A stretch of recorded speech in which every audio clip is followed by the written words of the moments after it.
ډاکټر صاحب ولسمشر محمد اشرف غني ویل متخصص بشري ځواک د افغانستان د اقتصادي خوځښت لپاره کار واخیستل شي.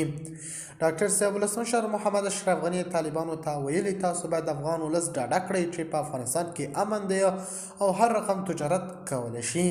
ډاکټر صاحب غني ویلي طالبان به ډېر زر پرمختګ وکړي خو وخت ته اړتیا ده.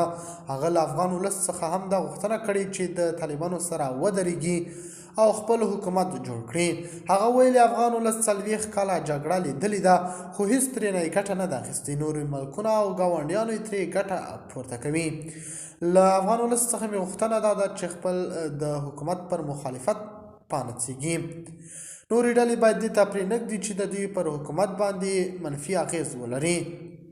د خرابات ټي وي چینل درنو لیدونکو سلام، ستړي مشئ، وخت مو بخیر. هیله لرم چې جوړ او روغ به یې. په سر کې یادونه کوم که خرابات ټي وي چینل مو نه وي سبسکرایب کړی، په درنښت سره خرابات ټي وي چینل سبسکرایب کړئ.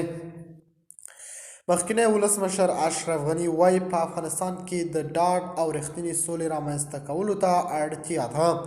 نوموړي د نوي کال په مناسبت په تازه خپاره کړي پیغام کې ویلي ول چې په افغانستان کې د دایمي سولې او ثبات ته راوستو په موخه یو ملي بحث ته اړتیا ده چې ټول افغانان د یو باثباته هیواد د جوړولو لپاره پکې خپل نظریات شریک کړي.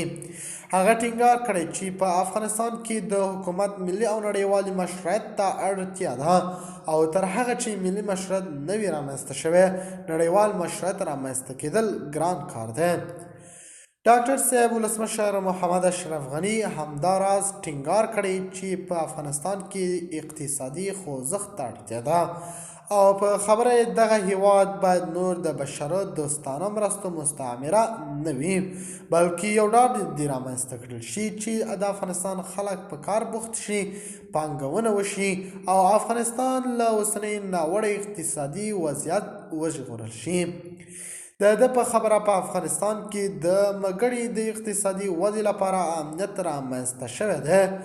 نو اوسنی حکومت ته پکار ده چې نوي فکرونو، متخصصینو او په کار پوه خلکو ته د فعالیت زمینه برابره کړي څو میلیونونه افغانان په کار بوخت شي.